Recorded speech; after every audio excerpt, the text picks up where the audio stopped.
कितने का? तू साबुन लेकर आया।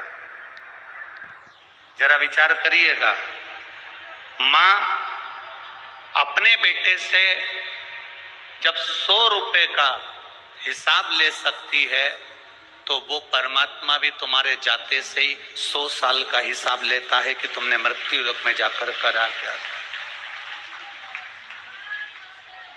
पृथ्वी पर जाकर हमने किया क्या?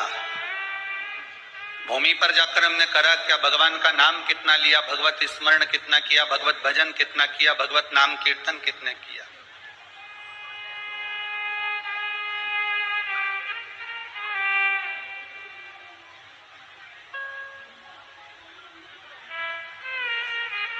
एक बात बहुत ध्यान से सुनिएगा, थोड़ा सा अपने भीतर उतार कर सुनिएगा।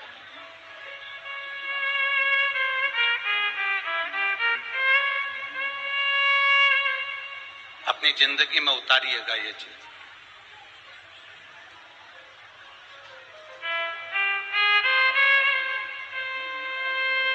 फोटो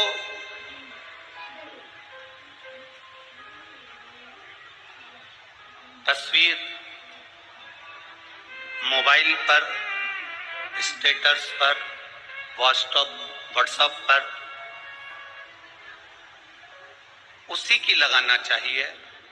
तस्वीर अपने मोबाइल पर उसकी लगाओ जिसने तुम्हारी तकदीर बदल दी हो। आड़ी टेढ़ी तस्वीर लगाने से काम नहीं चलता।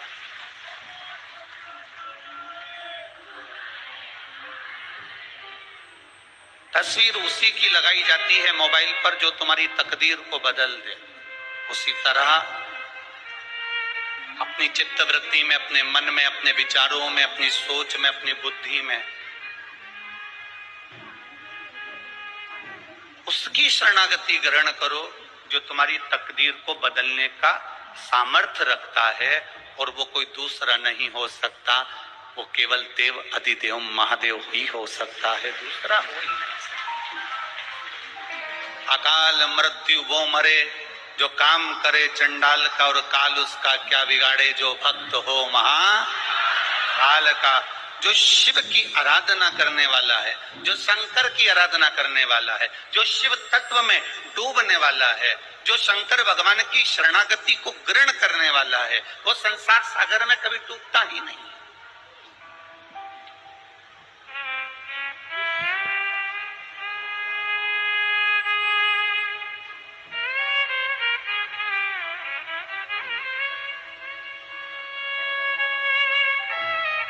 मृत्यु लोक में आने के बाद कभी नहीं डूबेगा। अगर उसने भगवान की शरणागति को ग्रहण करा है, भगवान के भजन को ग्रहण करा है, जरा शिव महापुराण के चरित्र को उठाकर देखिएगा, भगवान शंकर के पावन चरित्र का स्मरण करिएगा।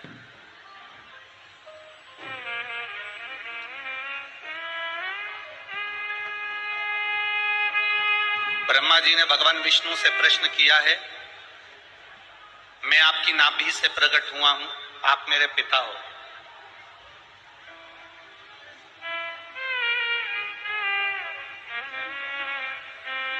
मैं आपकी नाभि से प्रकट हुआ हूं, आप मेरे पिता हो।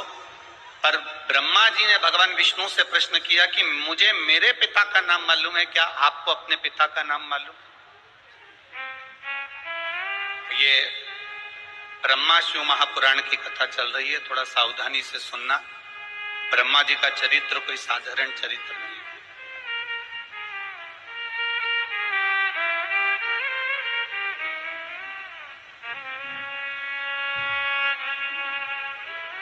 एक जरा सा आप कथा में सुनेंगे, ब्रह्मा जी का सिर कट गया था, और सिर कटने के बाद ब्रह्मा जी के केवल 4 मुख रह गए, और वो 4 मुख रखने के बाद ब्रह्मा जी की चित्तवृत्ति में आनंद की अनुभूति नहीं।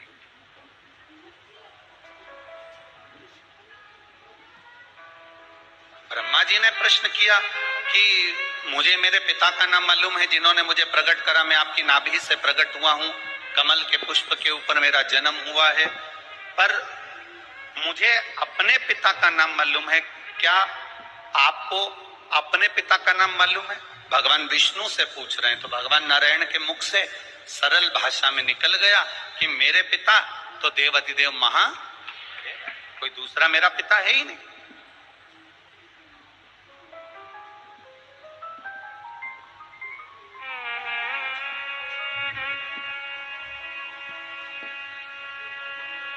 भगवान विष्णु मेरे पिता है, भगवान शिव मेरे पिता है।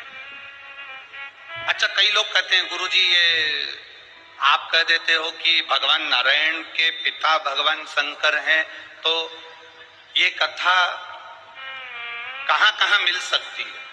तो हम उनसे कहेंगे कि शिव महापुराण का भी स्मरण कर लें, विष्णु पुराण का भी स्मरण कर लें, गर्ग संहिता का भी स्मरण कर लें, पद्म पुराण का भी स्मरण कर लें और स्कंद पुराण का भी स्मरण कर लें। अगर आप बहुत दूर नहीं जा सकते तो बद्री विशाल की कथा को उठाकर देख लीजिए।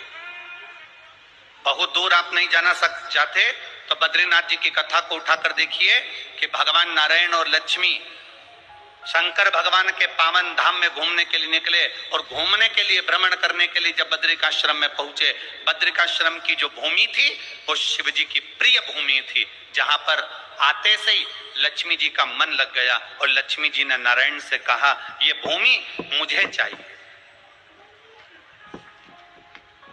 ये भूमि मुझे चाहिए। भगवान विष्णु ने समझाया कि ये तो देवाधिदेव महादेव की धरा है, ये भगवान शंकर की पवित्र भूमि है, इसको हम नहीं दे सकते, हम शंकर जी से नहीं ले सकते।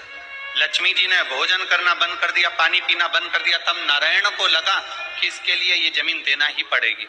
तब मेरे भगवान शिव के चरणों का स्मरण करते उससे पहले मेरे नारायण ने बच्चे का रूप ले लिया और अलकनंदा नदी के तट पर मेरे भगवान नारायण रोने लगे। पार्वती जी के कानों में शब्द गया, पार्वती जी नारायण को उठाकर लेकर आ गई। शिव जी से आकर कहा मुझे एक बच्चा मिला है, माँ इसको छोड़कर चली गई है, ये बच्चा रो रहा है, इसलिए मैं इसको लेकर यहाँ आ गई हूँ, मैं इसको रखना चाहती हूँ। भगवान शंकर ने जो नारायण का दर्शन करा, दर्शन करते से ही भगवान शंकर ने मन में सोच लिया कि ये पार्वती तू जिसको उठाकर लाई है ना कहीं तेरे मन को चोट पहुंच सकती है। पार्वती जी बोली ऐसा हो नहीं सकता। पार्वती, किसी की भी औलाद को, किसी की संतान को गोदी में नहीं लेना चाहिए। अगर संतान गोदी में आ जाती है तो उसको अपनी पूरी प्रॉपर्टी देना पड़ जाती है।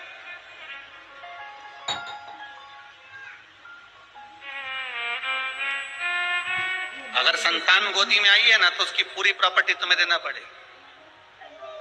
कभी कभी होता है, तुमने अगर पड़ोसन से पूछ लिया पुष्कर चल रही है क्या कथा सुनने के लिए, सीहोर वाला महाराज आया, और पड़ोसन ने कह दिया हाँ चल रही हूं, बस समझ लो अब पड़ोसन को ले जाना, लाना, अपने साथ आगे बिठाना, तुम मालपुआ खाओ तो उसको भी खवाना, तुम अगर ऑटो में बैठ के जा रही हो तो उसको भी ऑटो में ले जाना।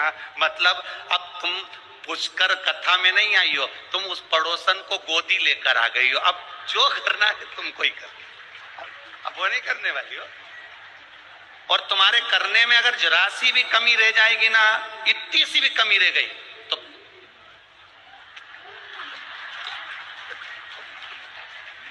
अब तुम बेटी यहां, वो बेटी वहां, और भाई से तुमने उसको जो देखा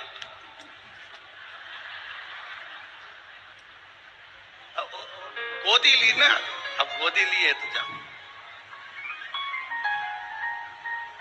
अब गोदी लिया है तो अब भगवान कह रहे हैं कि किसी की संतान को गोदी नहीं लेना। नहीं नहीं नहीं, मैंने तो गोदी ले लिया। शाम का समय हुआ, भगवान नारायण जो बच्चे के रूप में हैं, शंकर भगवान और पार्वती मैया उसको कक्ष में छोड़कर कुंडी लगाकर बद्रिकाश्रम में वापिस आए, और जब वापिस आकर देखा तो कुंडी खुली नहीं, अंदर से दरवाजा बंद। तब पार्वती मैया क्रोध कर कर श्राप देती, उससे पहले नारायण सामने निकल कर आ गए और उन्होंने कहा, ये बद्री का आश्रम हमको अच्छा लग रहा है, आप ये बद्री का आश्रम हमको दे दो। भगवान ने कहा ठीक है। बद्री का आश्रम नारायण को दे दिया। केदारनाथ जी में भगवान शंकर, केदारनाथ जी में भगवान शिव खुद जाकर निवास करने लगे। अब जरा विचार करिएगा, भगवान नारायण को माता पार्वती जी ने और शंकर जी ने अपनी गोदी में खिलाया है, तो नारायण क्या शिव जी के पुत्र नहीं कहलाएंगे? ये तो एक कथा है। भगवान विष्णु की अगर शादी करी तो भगवान शंकर जी ने करी।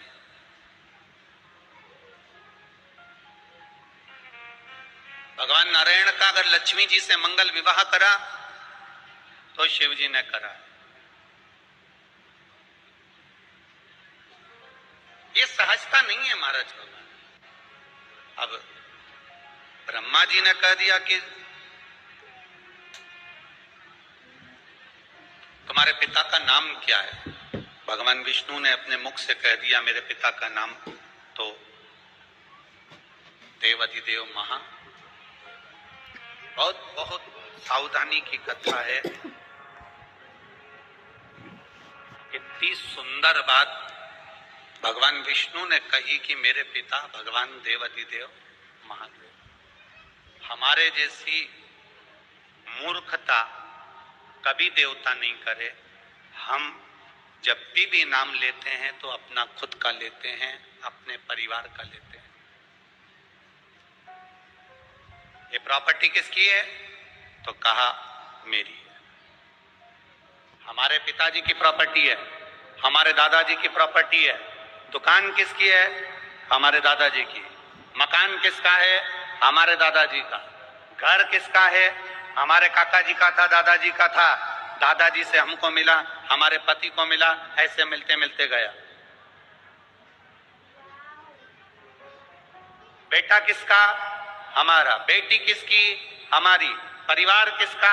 हमारा। ये हमारी मूर्खता है। कभी सीखना तो महादेव से और भगवान विष्णु की कथा से सीखना। ब्रह्मा जी ने भगवान नारायण से पूछा कि तुम्हारा पिता कौन है? तो भगवान नारायण ने कह दिया मेरे पिता स्वयं देवाधिदेव महादेव है। तुम्हारे मुख से घर किसका? महादेव का। परिवार किसका? महादेव का। कुल किसका? महादेव का। प्रॉपर्टी किसकी? महादेव की। और हम सब किसके हैं? देवाधिदेव महादेव। अपने आप को हम भगवान को समर्पित कर दें।